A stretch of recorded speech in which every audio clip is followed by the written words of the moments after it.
জমজম। পৃথিবীর সবচেয়ে উত্তম পানি হলো জমজম পানি। জমজম পানি খাদ্য, জমজম পানি ঔষধ। এ কথা মুহাম্মদ সাল্লাল্লাহু আলাইহি ওয়াসাল্লাম বলেন, হাদিস বুখারী মুসলিম। বাকি আলোচনা থেকে যাক। ইব্রাহিম আলাইহিস সালাম রেখে চলে গেলেন, অনেক দিন পরে আসলেন, আহাল পরিবার দেখে আসি। ইতিমধ্যে ছেলে বড় হয়ে গেছে, একটু দৌড়াতে পারে। ফালাম্মা বালাগা মা হুসায়, যখন বাচ্চা দৌড়াতে পারে, খুব সুন্দর চেহারা, ঝকঝকে টকটকে ছেলে, 5-7 বছর বয়স হতে পারে। এসে বাচ্চাকে দেখে বলছেন, বোনাইয়া, ও আমার আদরের ছেলে, ইন্নি আরাফিল মানামে আন্নি আদবাহকা ফাংজুর মা যা তারা। বৎস, আব্বু আমি স্বপ্নে দেখছি তোমাকে কুরবানি করছি, তোমার মতামত কি? ছেলে বলছে, তার মানে বুঝ হয়েছে। ছেলে বলছে, ইয়াবা তিফাল মা তুমারু সাতাজুদুনি ইনশাআল্লাহু মিনাস সাবিরিন। আব্বা, আপনি যা স্বপ্নে দেখেছেন তা বাস্তবায়ন করুন, আপনি আমাকে ধৈর্যশীল পাবেন। ছেলেরা হাত পা বাঁধা হলো, চোখে পটি লাগানো হলো, এগুলো সব অহেতুক মিথ্যা কথা, মিথ্যা তাফসীর। ছেলে তো বলছে যে আপনি আমাকে ধৈর্যশীল পাবেন, আবার ছুরির নিচে লোহা লাগিয়ে দেওয়া হয়েছে সেজন্য ছুরি কাটে না, এগুলো সব অহেতুক মিথ্যা ইতিহাস। আল্লাহ ছুরিকে বলে দিয়েছেন তুমি কাটবা না, তোমার কাটার ক্ষমতা বন্ধ। বাস, জড়বস্তু আল্লাহর আদেশ মানে। কেন, কয়েকদিন আগেই তো ইব্রাহিম আলাইহিস সালামকে আগুনে ফেলা হয়েছিল, তখন আল্লাহ বললেন আগুন শীতল হয়ে যাও, তো বাস আগুন শীতল হয়ে গেল। আগুন আল্লাহর আদেশ মানে। আদম সন্তান বড় নিমুখ হারাম, সারাদিন অন্যায় করে, রাত 12টা 2টা 3টায় ঘুমায়, 9টা 10টায় উঠে, তো আদম সন্তান। এতে জড়বস্তু, জড়বস্তু আল্লাহর কথা মানে। তার অনেক ঘটনা আপনাদের জানা আছে। ওই যে একটা লোক বলল যে আমার ছেলেরা শোনো, আমি মারা গেলে আমাকে আগুন দিয়ে জ্বালিয়ে অর্ধেক চাই পানিতে ফেলে দিও, মাটিতে ফেলে দিও। ছেলেরা তাই করলো। তখন আল্লাহ বললেন, এই ছাই পানির মাটির জমা হও, মানুষ হয়ে যাও। হলো। আচ্ছা, তুমি তোমার ছেলেদের এভাবে আদেশ করলে কেন? বলে আপনার ভয়ে করেছি, আপনি ভালো জানেন। এই দেখেন পানি কথা শোনে, এই দেখেন মাটি কথা শোনে, ছাই জমা করে দিল। তো 99 জনে 100 জন লোককে হত্যা করে এখন দুনিয়া থেকে বিদায়। দেখুন জাহান্নামের ফেরেশতা জান্নাতের ফেরেশতা হইচই করছে, নিয়ে যাবে। তখন আল্লাহ বলছেন থামো থামো থামো, থামো একটু মাপো তো। মাওলানা সাহেবকে জিজ্ঞাসা করার জন্য যে গ্রামে যাচ্ছিল, এখন লাশ যেখানে পড়ে আছে, তো গ্রাম দূরে আছে না যে পথ বেশি হেঁটে গেছে সে পথ আগিয়ে গেছে, কোনটা? তো মেপে দেখা গেল যে পথ বেশি হয়ে গেছে হেঁটে যাওয়াটা। তো লাশ তো ওখানেই পড়ে আছে, কোথায় যাবে? আল্লাহ গ্রামকে বলেছেন গ্রাম আগিয়ে আসো। আর যে গ্রামে লাশ পড়েছে সে গ্রামকে আল্লাহ বলেছেন সরে যাও, গেছে। জড়বস্তু কথা শুনে ছুরিকে বলে দিয়েছে কাটবে না, বাস কাটে না, হয়ে গেছে। 90 বছরের বৃদ্ধ মানুষ, ফাসলামাতাল্লাহুল জাবিন, চুল দাড়ি পেকে গেছে, মিনা মাঠে ছেলেকে নিয়ে গেছেন, কেউ নাই দেখার, আল্লাহ দেখছেন, ফেরেশতা দেখছেন আকাশ থেকে। ছেলেকে উপর করে সইয়ে দিয়ে বারবার ছুরি চালাচ্ছেন, ছুরি কোনো কাজ করে না। এক পর্যায়ে আল্লাহ তাআলা বলছেন, ইয়া ইব্রাহিম কাদ সাদ্দাকতা রুয়া, ইব্রাহিম তুমি তোমার স্বপ্নকে বাস্তবায়ন করেছো, তোমার ছেলেকে কুরবানি করতে হবে, এই ঠেকা আমার বাঁধেনি। আসলে দেখছিলাম তুমি পরীক্ষায় পাস করতে পারো কিনা। ইন্না হাদা লাহুল বালাউল মুবিন, এটা তোমাকে বিরাট পরীক্ষা, তুমি পরীক্ষায় পাস করে গেছো। অফাদাইনাহু বিজিবহিন আযীম, বড় কুরবানির মাধ্যমে আমি তোমার ছেলেকে ছাড়িয়ে নিলাম।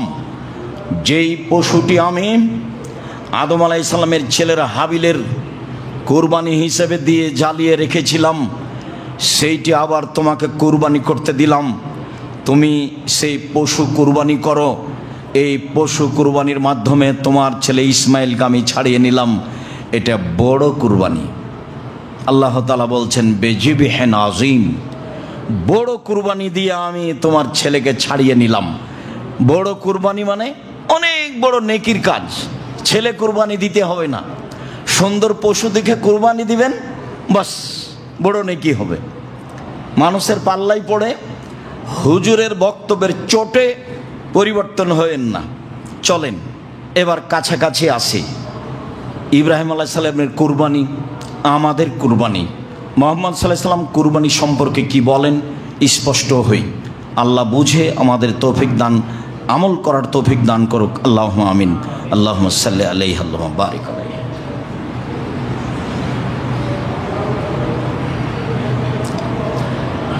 আলহামদুলিল্লাহ ওয়াহদা ওয়াসসালাতু ওয়াসসালামু আলা মান লা নাবিয়্যা বা'দা।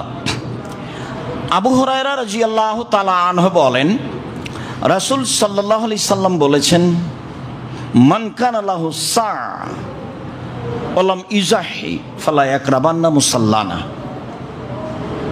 যার অর্থ সম্পদ আছে কুরবানি করার, সে যদি কুরবানি না করে তাহলে সে যেন আমার ঈদের মাঠে না আসে। এই কথা মুহাম্মদ সাল্লাল্লাহু আলাইহি সাল্লাম বলেন। তাহলে কি কুরবানি ফরজ? জি না, কুরবানি ফরজ নয়। আল্লাহ রাসূলের একটু জোর দিলেন মানুষ যেন নেকি করে। আবু বকর সিদ্দিক রাদিয়াল্লাহু তাআলা, ওমর রাদিয়াল্লাহু তাআলা মাঝে মধ্যে কুরবানি করতেন না। কেন? যাতে করে মানুষ কুরবানিকে ফরজ মনে না করে। তবে কুরবানি একটি বড় মাধ্যম জান্নাতের। বিশাল কুরবানি দিয়ে আল্লাহ ইব্রাহিমের সন্তানকে ছাড়িয়ে নিয়েছেন। সেই কুরবানি আমাদের কুরবানি। কুরবানির কিছু বিধান। জাবের রাদিয়াল্লাহু তাআলা আনহু বলেন, রাসূল সাল্লাল্লাহু আলাইহি সাল্লাম বলেছেন, লা তাসবাহু ইল্লা মুসিন্না, দাঁত ছাড়া কুরবানি করো না। পশু কেনার সময় দাঁত দেখে নিতে হবে। যদিও ছাগলের বয়স 1 বছর হলে তার দাঁত পড়ে যায়, গরু 2 বছর হলে দাঁত পড়ে যায়, উট 5 বছর হলে দাঁত পড়ে যায়। সাধারণত বাচ্চা ছেলে মেয়ের বয়স 7 বছর হলে সামনের দাঁত পড়ে, এটা স্বাভাবিক বয়স। ভেড়া ভেড়ি, দুম্বা দুম্বি, ছাগল ছাগি 1 বছর হলে দাঁত পড়ে যায়। দাঁত দেখেই কুরবানি করতে হবে, এ কথাই ঠিক। আলী রাদিয়াল্লাহু তাআলা আনহু বলেন, রাসূল সাল্লাল্লাহু আলাইহি সাল্লাম আমাদেরকে আদেশ করেছেন, আন নাস্তাসরিফাল আয়না আল ওজনা, কুরবানি কেনার সময় দেখে নেব চোখ, দেখে নেব কান। কুরবানি কেনার সময় দেখে নেব চোখ, দেখে নেব কান। কান কাটা হয় না যেন, চোখ টেরা হয় না যেন, লেজ সুন্দর হয় যেন, খুর ভালো থাকে যেন। বারা ইবনে আজিব রাদিয়াল্লাহু তাআলা আনহু বলেন, সুইলা রাসূলুল্লাহ সাল্লাল্লাহু আলাইহি সাল্লাম মাজা ইত্তাকা মিনাজ জাহায়া, কুরবানি দেখলে কিনলে কি কি দেখে কিনবো, এটা আল্লাহ রাসূলকে জিজ্ঞাসা করা হয়। তখন আল্লাহ রাসূল বললেন 4টি। 1, আল আরজাওয়াল বাইয়িনু জালওয়াহা, স্পষ্ট ল্যাংড়া হয় না যেন। আল আওয়ারওয়াল বাইয়িনু আওয়ারোহা, স্পষ্ট কানা হয় না যেন। আল মারিজ আল বাইয়িনু মারাদোহা, স্পষ্ট রোগা হয় না যেন। আল আযফা আল্লাযী লা তুনকি, গায়ে গোস্ত নেই এমন হয় না যেন। তাহলে সব মিলে কুরবানির পশু কেনার সময় দেখতে হবে দাঁত আছে কি না, দাঁত উঠেছে কি না, দেখতে হবে চোখ সুন্দর কি না, দেখতে হবে কান কাটা নয় ঝকঝকে টকটকে কি না, দেখতে হবে পায়ে ল্যাংড়া নাকি, দেখতে হবে লেজ কাটা নাকি, দেখতে হবে শিং আছে কি না, দেখতে হবে মোটা তাজা কি না, দেখতে হবে রোগা কি না, সব মিলে দেখে পশু কুরবানি করতে হবে। অত্র বিবরণে বোঝা যায়। সময়ের গতিতে আরও কিছু বোঝা যাবে। আপাতত এই পর্যন্ত বলে আর একটি বিধানে যায়।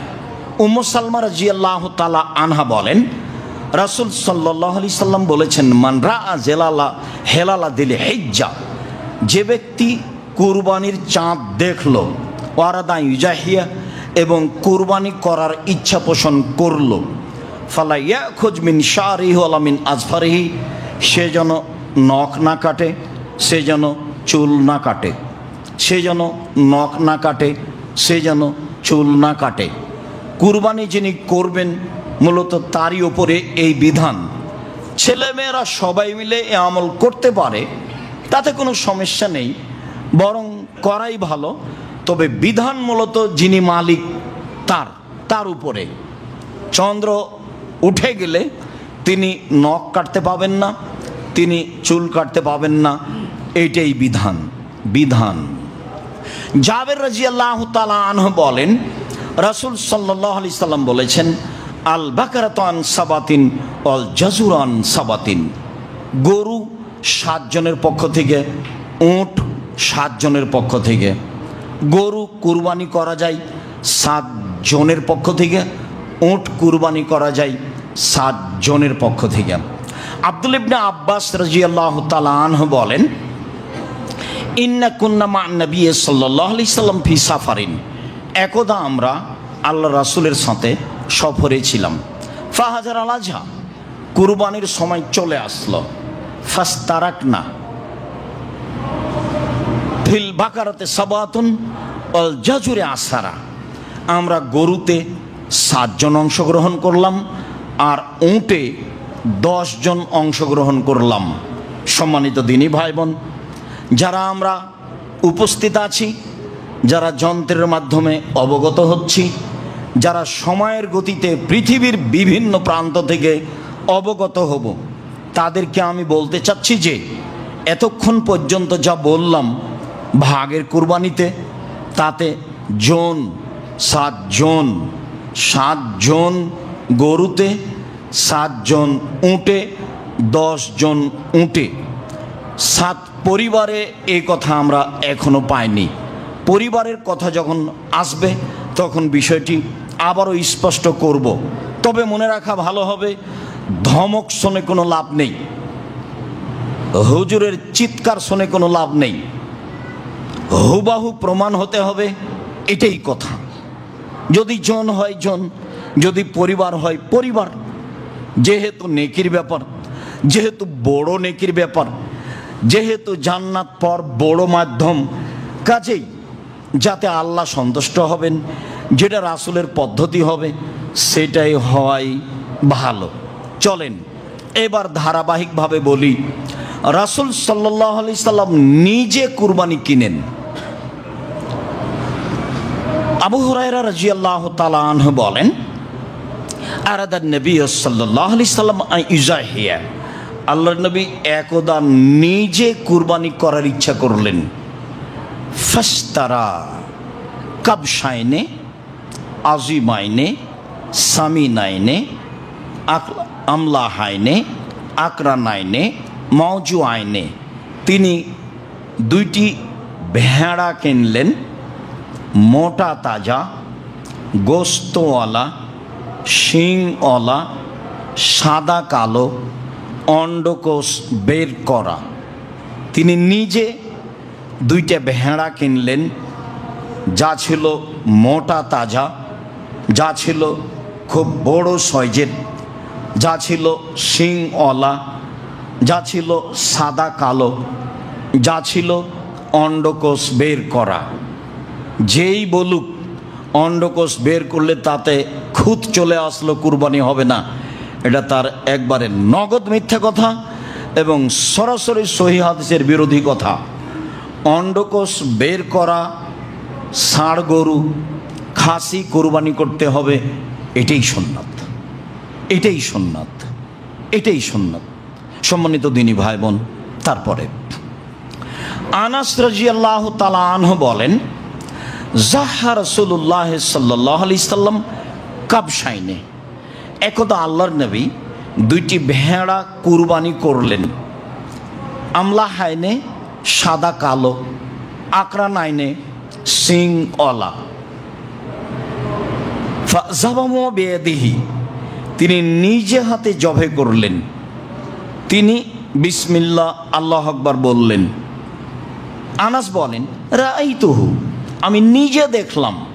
ফাওয়াজা কাদামাহু আলা সাবাইমা, তিনি তার চোয়ালের উপরে, মাথার দিকে চোয়ালের উপরে পা রেখে দিলেন। অন্য বর্ণনায় আসবে ফাজজাহু, ফেলে দিলেন, চোয়ালের উপরে পা রেখে দিলেন। বা চোয়ালটা আসলে গালকে বুঝায়, কিন্তু পরিস্থিতিতে সামনের দুই পাকে বুঝাচ্ছে। দুই পায়ের উপরে পা রেখে দিয়ে জবে করলেন। আমি তাকে তাকিয়ে দেখছি। তিনি জবে করার সময় বললেন বিসমিল্লাহ আল্লাহু আকবার, আল্লাহর নামে, আল্লাহ সবচেয়ে বড়। এই অবস্থা আমি দেখলাম। তিনি নিজে কুরবানি করলেন।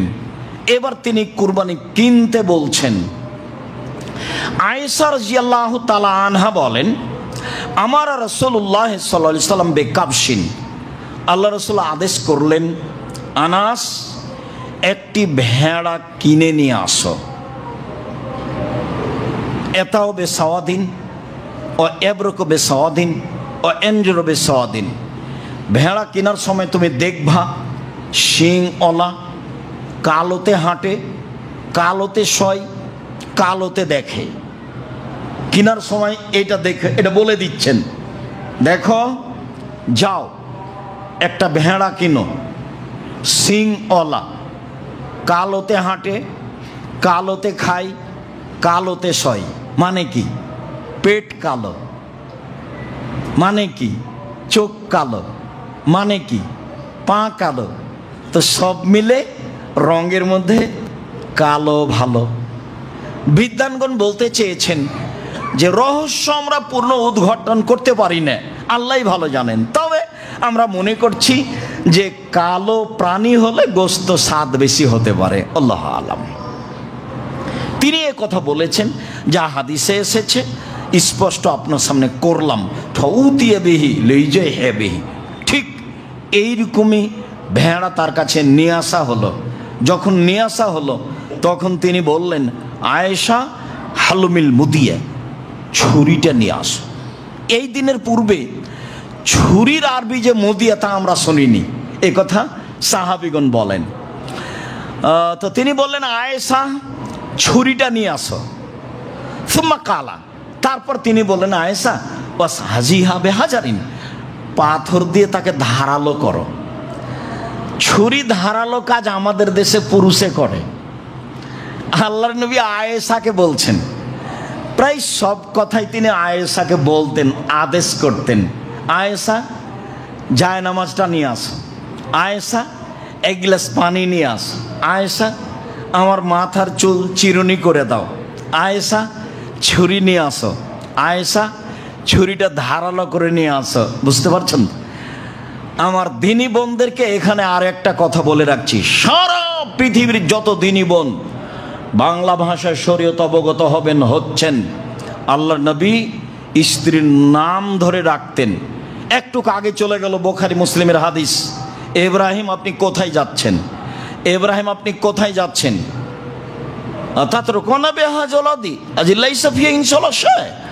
আপনি এমন একটা উপত্যকা রেখে যাচ্ছেন যেখানে মানুষজন নেই, ঘাস পাতাও নেই, বারবার স্বামীর নাম ধরে ডাকছেন।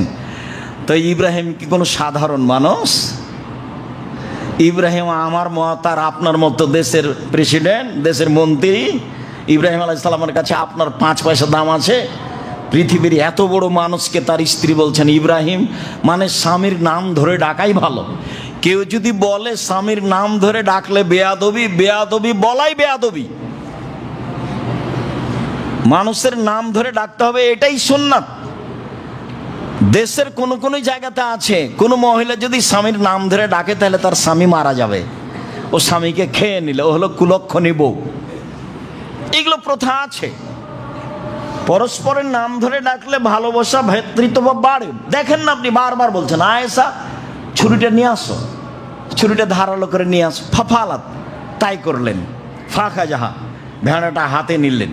ওয়াখাজাল কাবসা, ছুরিটা হাতে নিলেন, ভেড়াকে হাতে নিলেন। আয়েশা বলছেন ফাজা যাহু, তিনি ফেলে দিলেন, দিয়ে বলছেন বিসমিল্লাহ আল্লাহুম্মা তাকাব্বাল মিন মুহাম্মদ ওয়া আলে মুহাম্মদ ও উম্মতে মুহাম্মদ। আল্লাহ, তোমার নামে কুরবানি করছি, এটা তুমি কবুল করো মুহাম্মাদের পক্ষ থেকে, মুহাম্মাদের পরিবারের পক্ষ থেকে, মুহাম্মাদের উম্মতের পক্ষ থেকে। বিসমিল্লাহ আল্লাহুম্মা তাকাব্বাল মিন মুহাম্মদ ওয়া আলে মুহাম্মদ। আপনি এখন বলবেন বিসমিল্লাহ আল্লাহু আকবার, আমার পক্ষ থেকে, আমার পরিবারের পক্ষ থেকে, দিয়ে জবে করা শুরু করবেন। বাকি আরবি আপনার বলার দরকার নাই। বিসমিল্লাহ আল্লাহু আকবার, আমার পক্ষ থেকে, আমার পরিবারের পক্ষ থেকে।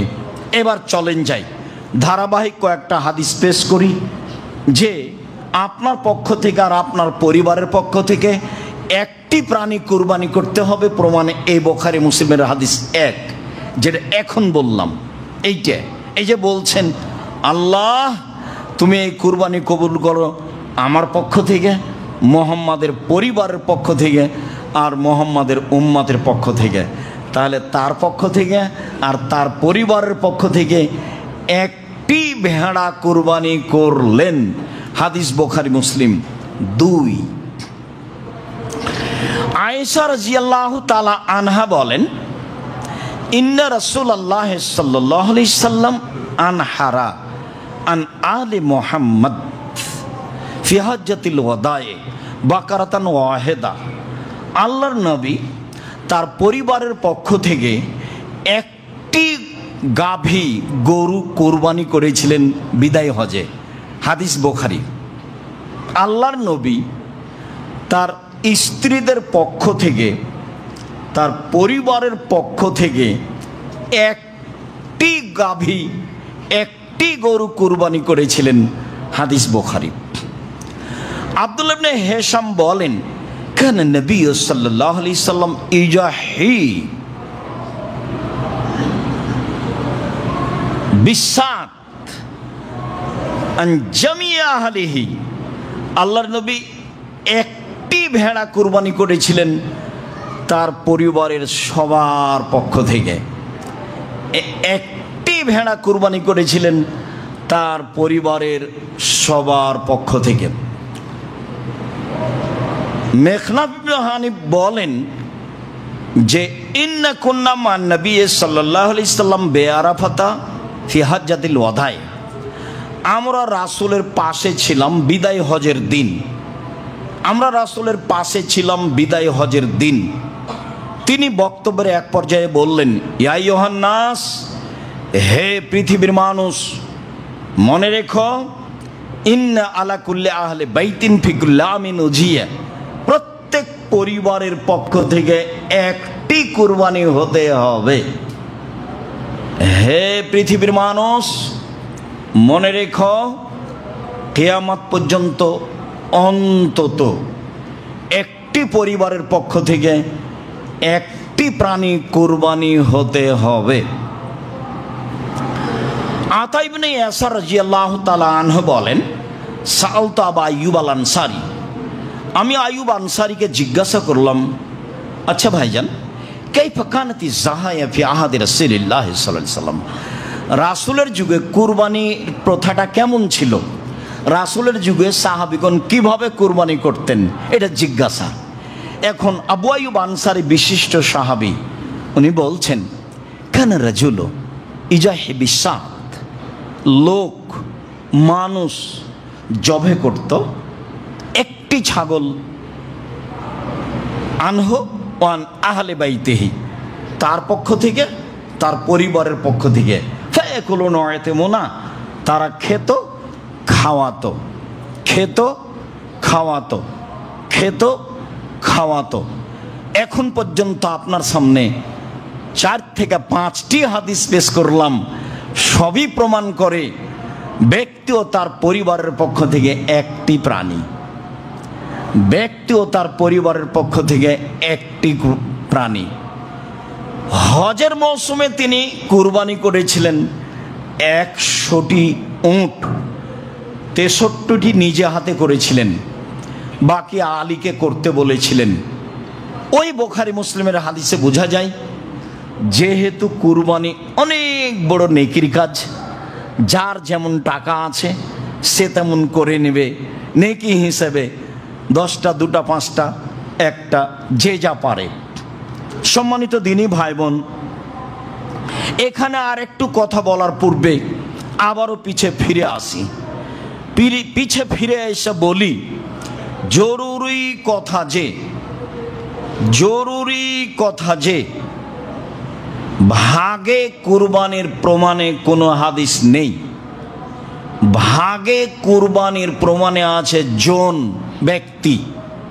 যদিও হাদিসগুলি সফরের সাথে সম্পৃক্ত, সফরের কথা না বললেও ব্যক্তি ও পরিবারের পক্ষ থেকে কোনো হাদিস নেই।